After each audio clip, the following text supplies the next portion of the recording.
Hello everyone. आइए Indian polity जो हमारी टेस्ट सीरीज चल रही है उसमें टेस्ट नंबर 7 पे आते हैं। आई होप आपको टेस्ट सीरीज पसंद आ रही होगी और बहुत कुछ सीखने को मिल रहा होगा। आइए क्वेश्चन नंबर 1 पे आते हैं। हु वॉज और were elected as vice president of the constituent assembly. यानी कॉन्स्टिट्यूंट असेंबली में प्रेसिडेंट तो हमें पता है, अब बात करते हैं वाइस प्रेसिडेंट की। तो इनमें से कौन वाइस प्रेसिडेंट था या थे उस कॉन्स्टिट्यूंट असेंबली के? क्या वो वीटी कृष्णमाचारी थे या एस सी मुखर्जी या डॉक्टर सच्चिदानंद सिन्हा या बोथ ए एंड बी, यानी कृष्णमाचारी और एस सी मुखर्जी जी? तो सही जवाब है बोथ ए एंड बी।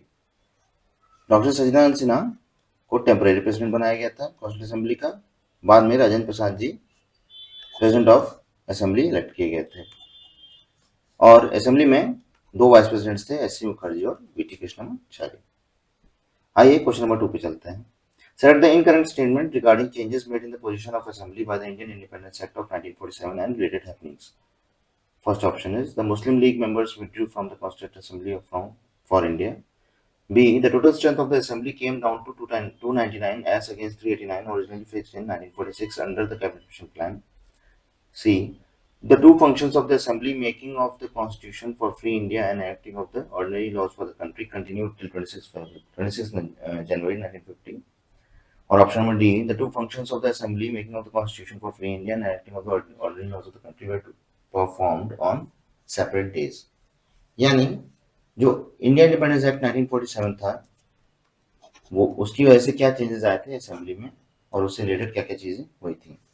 पहला, Muslim League members constituent assembly of for India से विड्रॉ कर लिए थे। दूसरा, जो टोटल स्ट्रेंथ थी असेंबली की वो 389 से 289 पे आ गई थी। 389 1946 में कैबिनेट मिशन प्लान द्वारा फिक्स किया गया था।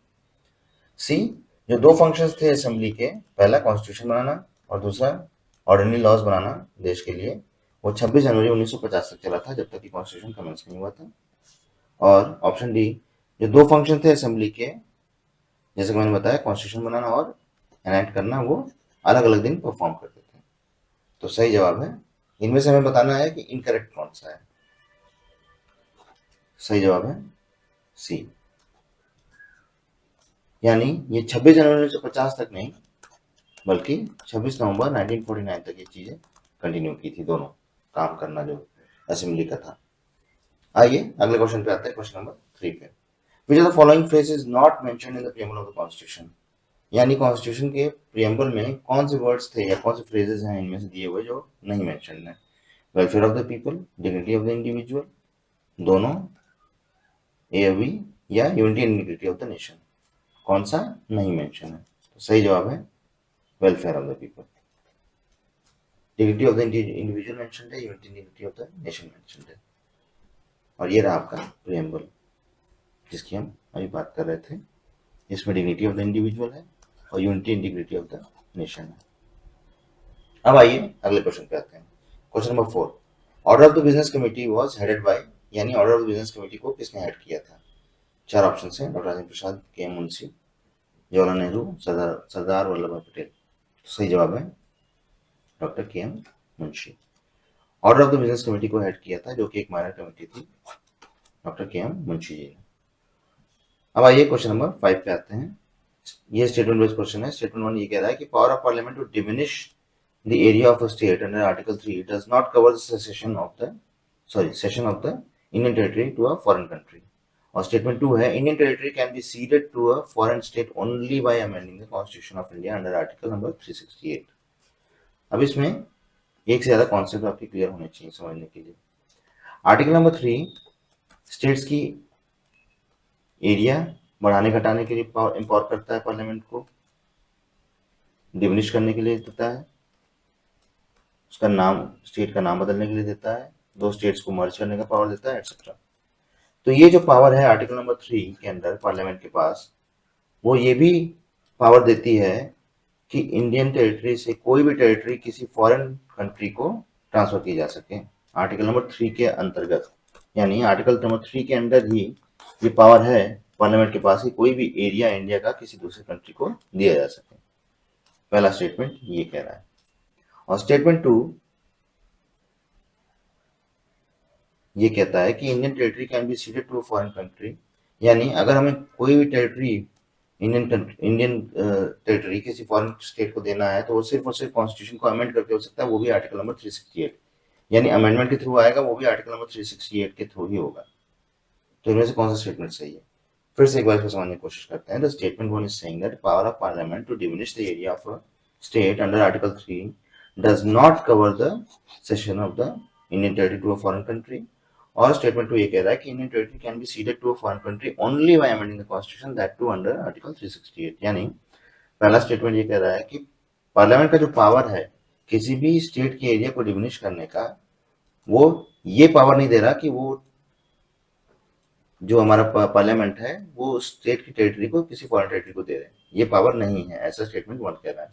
और स्टेटमेंट टू ये कह रहा है कि अगर हमें कोई भी टेरिटरी इंडिया की किसी फॉरेन कंट्री को देनी है तो वो अमेंडमेंट के थ्रू हो सकता है, वो भी आर्टिकल नंबर 368 के अंदर।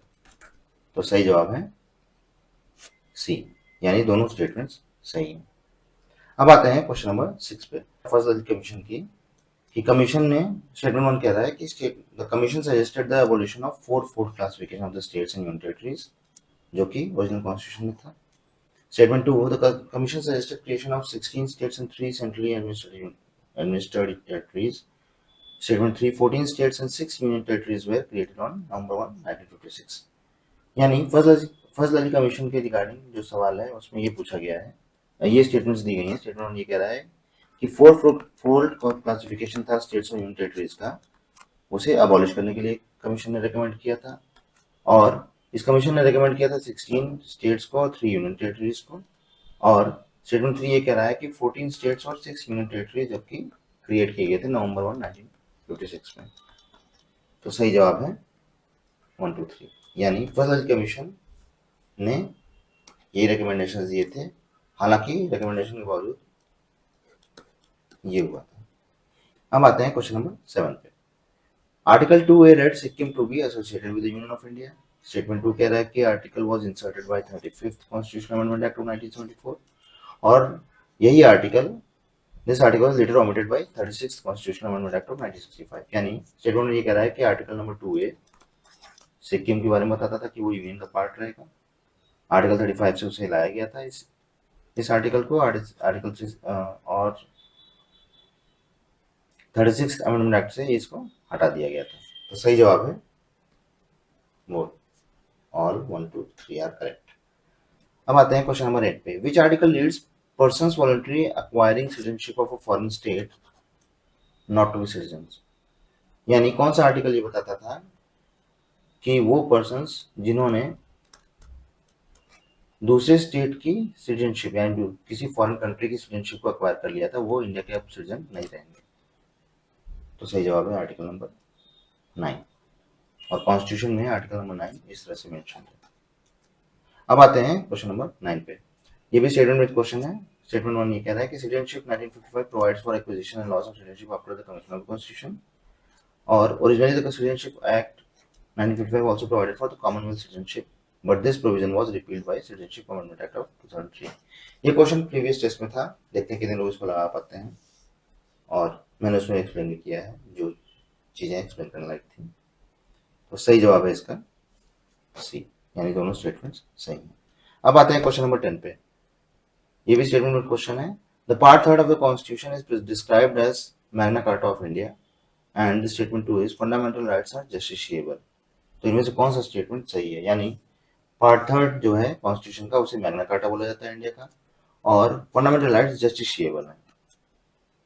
सही जवाब है बोथ स्टेटमेंट्स आर करेक्ट।